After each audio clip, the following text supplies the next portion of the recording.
बहुत अच्छे लहजे से अभी हम लोग के सामने अपनी बातों को रख रहे थे और हर एक लाइन उनकी एक मोटिवेशन की कड़ी थी, जिसको दिल तो ये चाह रहा था कि अभी सर कुछ देर और बोले और सुनने का मौका मिले। खैर, बहुत सारी बातें उन्होंने मोटिवेशन की बातें आपके सामने रखा। अब प्यारे बच्चों, अभी तक आप सबके हाथ को पकड़कर चलने के लिए हमारे ये सारे के सारे टीचर्स, लेडीज टीचर्स हर एक कदम कदम पे आप लोग के साथ थे। और शायद अब क्लास 12 वालों के लिए ये सर और ये मैम जो आपके बहुत फेवरेट हैं, ये शायद ना रहेंगे। और जिंदगी के पहलू में एक नए जिंदगी की शुरुआत करना होगा और इस शुरुआत के लिए सबसे बड़ी दिक्कत ये आती है, हम करें क्या? क्लास 12 पास कर लिया, अब करेगा। तो प्यारे बच्चों, है तो बहुत सारे लोगों ने अपने सपने को सदा रखा होगा, हमें ये करना है।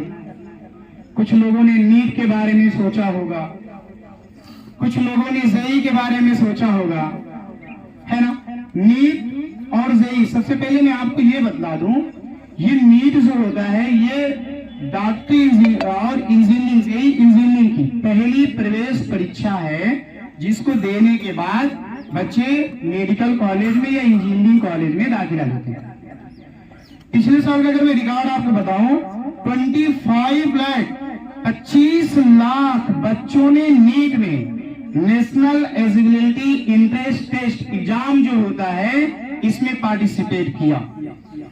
और इन 25 लाख बच्चों में से अगर रिकॉर्ड देखा जाए तो प्यारे बच्चों 30,000 बच्चे कम से कम ऐसे होंगे जो मेडिकल कॉलेज में दाखिला लेंगे। अब इस कंपटीशन की इस युग में जरूरत है चीजों को जानना।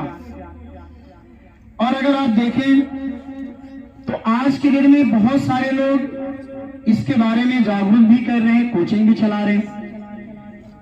हम भी खलीलाबाद में इन्फिनिटी क्लासेस के नाम से नीट और जेईई की तैयारी करा रहे हैं, जिसमें हम पिछले साल 606 नंबर तक स्कोरिंग पर पहुंचे थे और पहले साल में 606 नंबर पे लाना एक बड़ी बात होती है। अब कुछ बच्चे कहेंगे सर मैं तो पढ़ता हूँ या पढ़ती हूँ भूल जाती हूँ, क्या करूं? अच्छा एक बात बताओ, हमने एक लेसन पढ़ा था फॉरगेटिंग, और मुझे एक लाइन याद आती है फॉरगेटिंग की, forgetting is the common factor in human mind. अगर इंसान भूले ना तो पागल हो जाएगा, समझ रहे हैं? तो इंसान को भूलना, लेकिन हमें क्या है, चीजों को याद रखने के लिए उसको बार बार रिवाइज करना पड़ता है, बार बार उसको पढ़ना पड़ता है। फिर सवाल आया, सर हम एक छोटे से गांव में रहते हैं, हम कैसे नीट की तैयारी करते हैं? अरे एक बात को याद कर लीजिए, जितने भी लोगों से आप मिलने जाएंगे ना, वह छोटे से गांव से आकर वो डॉक्टर बने, इंजीनियर बने। समझ रहे हैं ना मेरी बात को? आप लोग बहुत इंटेलिजेंट लोग हैं, मैं बहुत देर से आपको वॉच कर रहा हूँ, देख रहा हूँ, आपके अंदर बहुत सारी काबिलियत कूट के भरी। लेकिन बस ये है ना कि आपको जगाने की जरूरत है। हमारे टीचर्स आपको जगाते रहे समय समय, लेकिन अधिक और एनर्जी के साथ क्लास 12 के बाद ये सोचने में हम लोग हो गए हम कहाँ जाएं। ये एनर्जी एक अच्छी पॉजिटिव डायरेक्शन में दिखाने की जरूरत है। कहते हैं दोस्तों, परिंदों को मिलेंगी मंजिल, यकीनन ये उनके फैले हुए पर बोलते हैं। परिंदों को मिलेंगी मंजिल, यकीनन ये उनके फैले हुए पर बोलते हैं, और अक्सर वह लोग जमाने में खामोश रहते हैं जिनके हुनर बोलते हैं। अभी रिस्पेक्टेड सर ने एक बात कहा, कड़ी मेहनत की बात की, बार बार मेहनत की बात करी। मैं आपको एक मिसाल थोड़ी सी छोटी सी देना चाहता हूँ, एक छोटा सा वाकया सुनाना चाहता हूँ। एक बार क्या हुआ, ऐसे सामने एक पेड़ था, उस पेड़ पे क्या हुआ, एक बंदा था, एक लड़का था, एक बच्चा था, कंटिन्यूसली काफी देर से चढ़ने की कोशिश कर रहा था। और इत्तेफाक ये थी कि हमारे रिस्पेक्टेड आजाद सलीम वहां मौजूद थे। तो कई लोगों को उन्होंने देखा और कई लोगों से अपने टीचर समूह से कहा कि काम करो, उसको धक्का दे दो ताकि वो ऊपर चढ़ जाए। कई सारे 2-4-10 लोग टीचर मिलकर उसको धक्का देने लगे। काफी देर धक्का देने के बाद सर फिर बड़े एग्रेसिव हुए और एग्रेसिव होने के बाद सर ने कहा छोड़ दो, गिर जाने दो, लेजे को थोड़ा टाइट रखे, गिर जाने दो। तो मैं भी बैठा था, मैंने कहा सर ये तो गलत बात है, अभी आप कह रहे चढ़ने दो और आप कह रहे हो छोड़ दो, ये तो कहीं नहीं कहीं अरसद देखो जरा ऊपर देखो। तो मैंने जब ऊपर देखा ना तो नीचे से लोग धक्के दिए जा रहे हैं और ऊपर हाथ छोड़ के खड़ा है। यानी आपके पास टीचरों ने आपकी बहुत मेहनत किया, आप अगर मेहनत नहीं करेंगे, हाथ पैर आप नहीं चलाएंगे तो कामयाबी नहीं मिलेगी। कामयाबी अगर आपको पाना है आपको भी हाथ पैर चलाने होंगे। समझ रहे बात को? अगर वो हाथ पैर चलाता तो पैर उचड़ जाता पेड़ पे, लेकिन हाथ पैर ना चलाना। आप सोच रहे यार पीर साहब आएंगे या लक्ष्मी माता आएंगी हमारे कान में धीरे धीरे बताएंगे, ऐसा कुछ नहीं होता एग्जाम में। ऐसा तब होता है जब आप बढ़िया से मेहनत करते हो, आप पढ़े होते हो तो पीर साहब लगता है कि बता रहे हैं, लक्ष्मी माता बता रहे हैं ऐसा लगता है। लेकिन जब आप स्टडी करे होते हैं तब, नहीं करे होते हैं तो लगता है यार बोला हो गया। यकीन मान लीजिए आपके अंदर वो कैपेसिटी है कि आप किसी भी चीज को आप करने में बहुत सक्षम हैं। आप अपनी ऊर्जा को पहचानो, आप अपनी ऊर्जा को पहचानो। आपके अंदर बहुत ताकत है। आपने नहीं सुना, मैं कहता हूं मायूस मत होना जिंदगी से मेरे बच्चों, मायूस मत होना जिंदगी से मेरे बच्चों। किसी भी वक्त तेरा नाम हो सकता है। और अगर दिल में हो आग, अगर दिल में हो आग और हौसले हो बुलंद, तो एक पेपर बेचने वाला भी कलाम हो सकता है,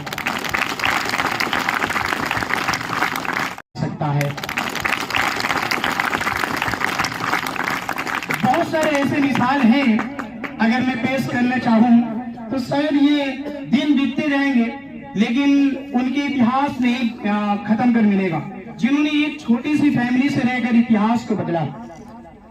बहुत सारे ऐसे लोग हैं, बहुत सारे, ये इतिहास के पन्ने पन्ने भरे हुए। मेरे प्यारे बच्चों, आपको बढ़ना होगा, आपको जानना होगा।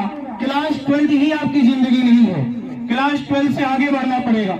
और क्लास 12 के बाद जिंदगी तो आपकी बाहें फैला के इंतजार कर रही है, आपको बुला रही है।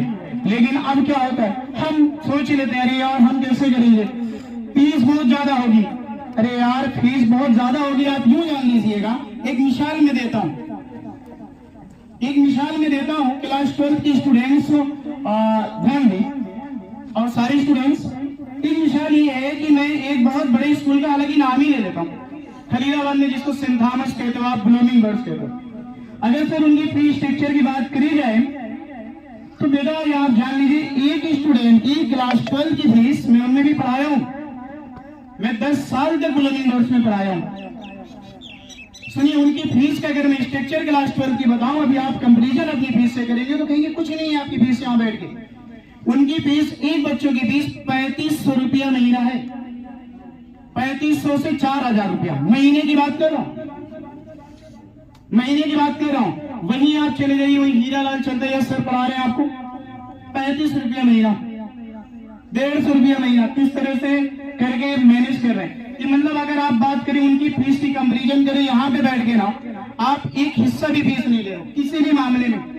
आज आप यहाँ पे फेयरवेल पार्टी में बैठे हैं ना, उनकी पॉलिसी होती ना, आप खुद, मैं खुद अभी बताऊं, अभी जल्दी मैंने एक स्कूल के फेयरवेल पार्टी में था, मुझे मालूम है पूरा, मैं एकदम एग्जैक्ट डाटा के साथ मैं आपको बता रहा हूँ। 11 के बच्चों ने मुझे जोड़ के बताया था, वहां के 11 के बच्चों ने मुझे जोड़ के बताया था कि सर 80,000 प्लस हम लोगों ने कंट्रीब्यूट किया इस फेयरवेल पार्टी को बनाने में।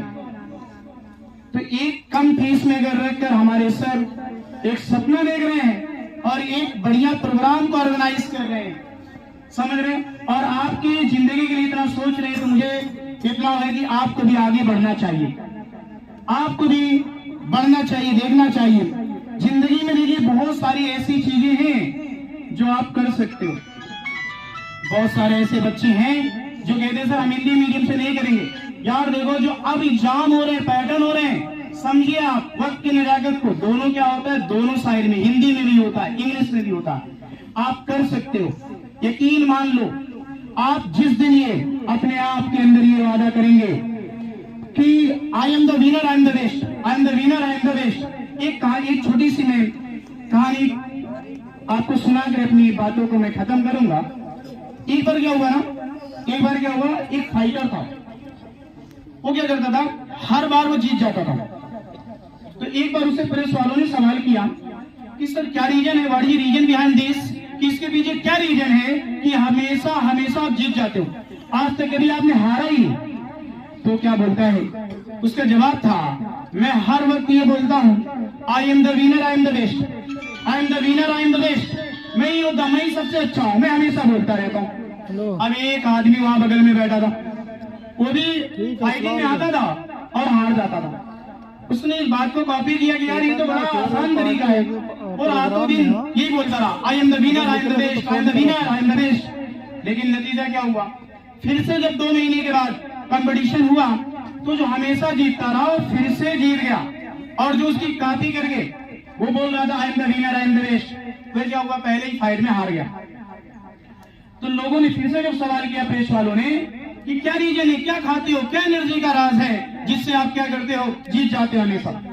तो कहा कि मैं एक लफ्ज बोलता हूं हमेशा, I am the winner, I am the best. जो अभी उसकी कॉपी कर रहा बंदा वो सामने आया, कई बकवास बोल रहा है, ये गलत बात है, पूरी मैं 24 के 24 घंटा सोया भी नहीं हूं, I am the winner, I am the best बोलता रहा। उसका जवाब सुनिएगा, जो हमेशा जीत रहा था बंदा, उसने कहा सुनिएगा। वो कहता है कि देखिए, जब मैं 2 घंटा प्रैक्टिस करता हूं और प्रैक्टिस करने के बाद जैसे मैं थक हार के बैठता हूं और मुझे लगता है कि मेरे अंदर अब थकान महसूस हो गई है, तब मेरे दिल से एक सवाल आता है कि अभी मेरे कंपटीटर जो होगा, मेरे सामने आने वाला जो होगा, अभी वो कहीं ना कहीं प्रैक्टिस कर रहा होगा, और मैं एक जोश के साथ उठता हूँ, फिर 2 घंटे की प्रैक्टिस करता हूँ, और जो 2 घंटे की प्रैक्टिस करने के बाद फिर जब मैं पसीने से फ्लैश हो जाता हूँ, बैठता हूँ, तो मेरे दिमाग में फिर आता है कहीं ऐसा ना हो कि मेरे सामने आने वाला फाइटर अभी भी प्रैक्टिस कर रहा हो, और मुझे क्या होता, फिर एक बार उठता हूँ, I am the winner, I am the best कहते हुए, फिर मैं 2 घंटे की प्रैक्टिस करता हूँ। अब मुझे पूरी तरह यकीन हो जाता है कि मेरे सामने आने वाला पूरी तरह से थक हार चुका होगा जो कंपटीटर है। तो अब मेरे लिए क्या होता है, मेरा दिल आपस में मुझसे जवाब देता है, सवाल करता है कि अब तुम्हारे पास यही वक्त है कि अब तुम मुझसे आगे जा सकते हो। और मैं पूरी एनर्जी के साथ, पूरे ताकत के साथ एक बार उठता हूँ, और ये विश्वास के साथ कि मेरा आने वाला कंपटीटर सो गया होगा, तब मैं एक बार फिर से लगता हूँ और कहता हूँ I am the winner, I am the best कहते हुए मैं अपनी 1 घंटा 1.5 घंटे की जो प्रैक्टिस डेली कर लेता हूँ ज्यादा, वह मुझे डेली जिता देता है।